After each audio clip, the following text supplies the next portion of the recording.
Welcome to the next project. This is episode 2 of our Harley Benton TE20 Remod miniseries project.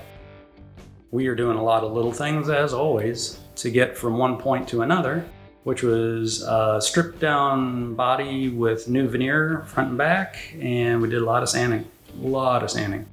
Now we're messing around with color, and we're getting it to this point. So it's looking pretty good. Let's take a quick look at what it took to get from there to here as we start the next project.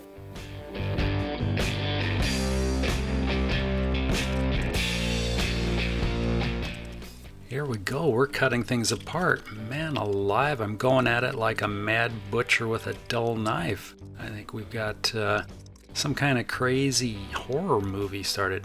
Uh-oh. Gonna do some work with a flush trim bit.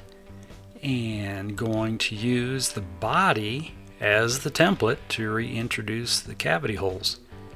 There is a little bit of glue down on a few of the cavity walls, so that needs to be cleaned up as we go along. But overall, the process went pretty well. Little hand sanding and now some blue painter's tape, which is just to protect the fibers of the veneer from the high-tack double-sided pattern tape, using a mortise bit to kind of clean up and reintroduce a nice clean cavity in the body there. And it's looking good, yeah.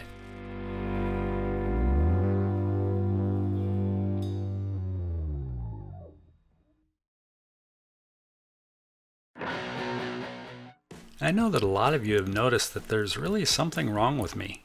I think there's a couple unique terms for it that have been invented as well, but I seem to take what should be a simple project and I keep complicating it. I do it pretty much every time I work on something. Here, I skipped making it simple by just putting the control plate on top of the body, and I decided to make a template to recess the control plate into the top of the body. So, using a piece of scrap, half-inch plywood, used a Forstner bit to drill a couple nicely sized holes, cleaning up the edges, and we have got a template ready to go in place. Again with the blue tape and the double-sided pattern tape. Use the template with a mortise bit to cut just a shallow dimple in the face of the body, just deep enough for the control cover plate. And here we have the factory 3-way plate and an aftermarket 4-position switch plate. Let's see, guess what I'm going to do for wiring? Got to figure that out now.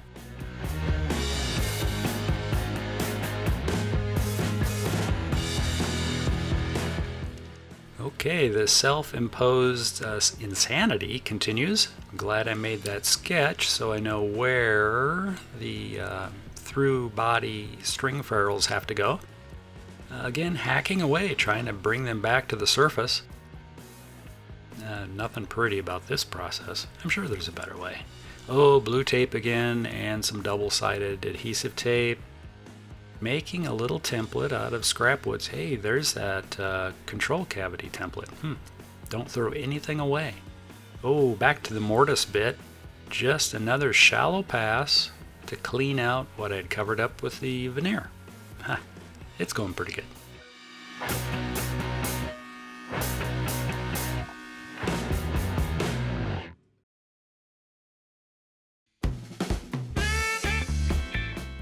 Well, it's time to do a little round over magic on the body for these veneers. The little bit of research I did, early Telecasters had roughly an 1/8 inch round over, which then later in a manufacture of them became a 5/32 to 3/16. This guitar probably had a metric equivalent of a 1/4 inch round over on it originally, but since I sanded away the top and the back and then put new veneers on, I had a little liberty. I ended up going with roughly a 3/16 inch round over plus my sanding, or minus my sanding. So it's a round over.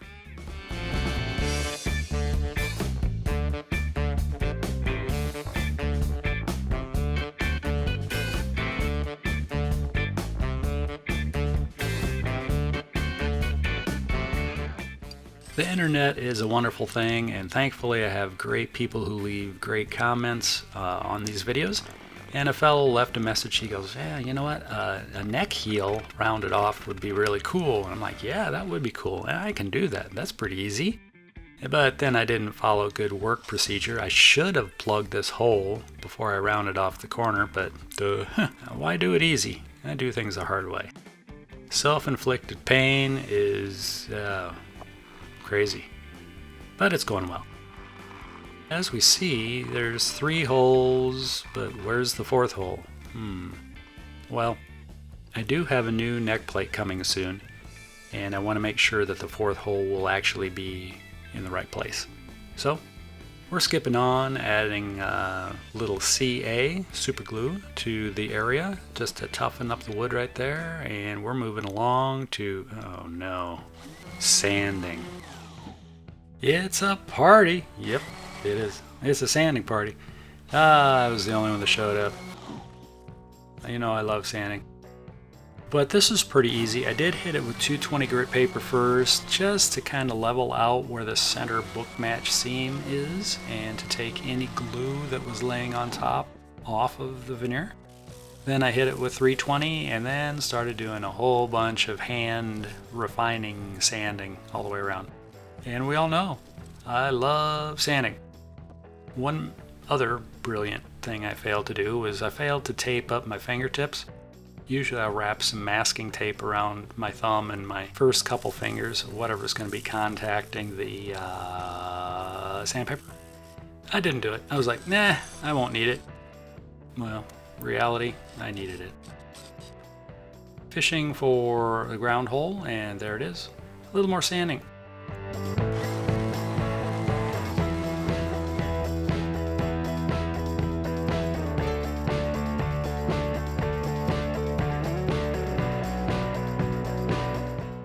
It's time for a little arts and crafts finger painting experiment exercise of some sort. I'm working on figuring out the color for the guitar body. I've got 6 different colors of Rit Dye, not trans tint dye, which would be ideal, but that's like 25 bucks a little bottle. This is Rit Dye. It's about $3 a bottle. If you're not familiar with Rit Dye, it is formulated basically to color fabrics. So t-shirts, jeans, sweatshirts, scarves, whatever. I don't know. Socks. Whatever it comes in contact with, it's fabric, clothing, apparel. It's not necessarily intended for wood, but if you go on the internet, the web, and look it up, a lot of people have used it. Some people claim great success. Some people say it's a total failure. So, just like everything with the internet, you have to take the good with the bad and figure out where the truth is. Sometimes it's in the middle. What I say is don't believe anything you read or hear, and only half of what you see. And that's true with this channel too. Borrow ideas if you can, but do your own experiments. Come to your own conclusions. But we're going to take a look at 3 different greens that I picked up and 3 different blues. And I'm trying to find something that's really eye-catching, maybe like a deep tonal change shift of like an emerald green, or maybe kind of that in blues. I don't know. The dye is going to kind of push me in the direction of finding something that I like. So let's take a look at the colors and hopefully come up with something cool.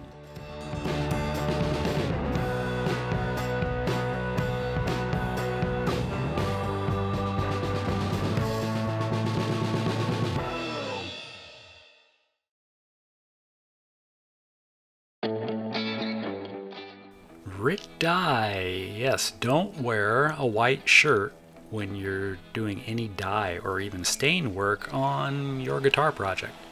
Ask me how I know. Well, ask my girlfriend how I know. Anyway, I did use Rit Dye on this project, and my samples that I did had a different look than the real world work that I'm doing here. This is actually dark green going on this maple body. It doesn't look dark green at all, does it? Well, as it dries out, it does get more of a deep blackish green color, but it really goes on very warm, reddish eggplant looking, which was not making me happy. Here, this is truly green, which actually pushed things in the right direction. This is starting to look like what I had in mind. Actually, that looks pretty good there. But we still have a long ways to go. The difference I've noticed between this Rit Dye and a dye like TransTint is just far more aggressive. This Rit Dye was almost like watercolor paint. I could go back with the next coat, even after it had dried, and push what was already on the wood around. I could lift a lot of it off. I was actually having trouble getting the deep color that I wanted, but in the end it worked out pretty good. I think I'm gonna be happy.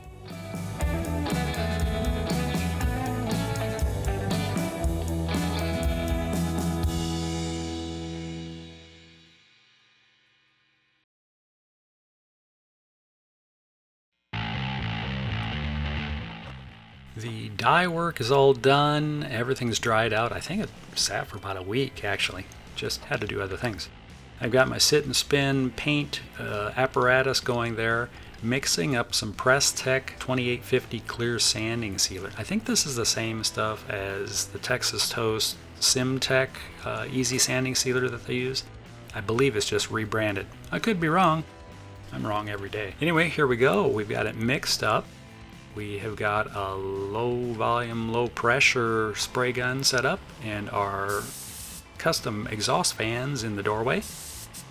And we're going to shoot it on. I'm using an R500 SprayIt brand LVLP gun and disposable paint cups on top. That's kind of new to me, but they've been in the automotive refinishing market for probably 20 years. I don't know, long time. We're getting this first coat of sealer on, and it's actually revealing what the final color is going to look like, and it's going to look nice. However, all the liquid dye work lifted the grain of the wood again, which was to be expected, so it does have a lot of little specks of nastiness in there. Well, we'll take a look at that later. Yes, more sanding to come. Here we go. Round 2 of the PresTec Easy Sanding Sealer going on.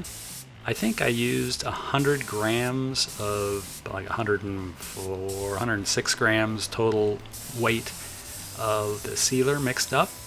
That gave me 2 full wet coats of this sealer on the body, and that's all I put on. The can actually says apply 3 to 5 coats, but I wanted to keep the total film build pretty lean. I didn't want that super heavy candy coating that comes out of the Far East on a lot of these affordable guitars. You can see some specks there, but it's shiny and it will look really good once, yes, the sanding is done.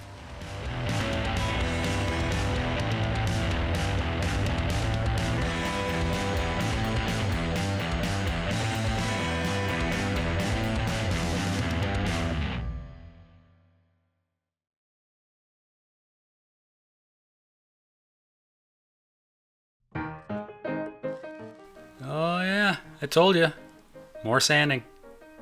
Not only more sanding, but my favorite tool too, my elbow wrecker. Wall-powered electric elbow wrecker. Well, no, now I'm just using a small sanding block. It's going good. What did I do? I think I used 320 grit sandpaper and then finished it off with 400 grit. And this stuff sands really easy. It's messy, and honestly, if you've ever done any fiberglass work, it smells just like fiberglass resin, which it's a relative of fiberglass resin. It is a polyester resin, and fiberglass resin, I believe, is also a polyester resin. So it smells like that. As you notice, I did leave all the edges, all the corners unsanded. There's a reason for that. I always try to sand them last because paint film is usually the thinnest on the corners and it's easy to sand through. You don't want to do that. Alright, we're at the end. I want to thank everybody for hanging with me and watching. I greatly appreciate it. Please subscribe, like, share, comment please. I really enjoy hearing the comments. Take care of yourself and those around you. Until next time,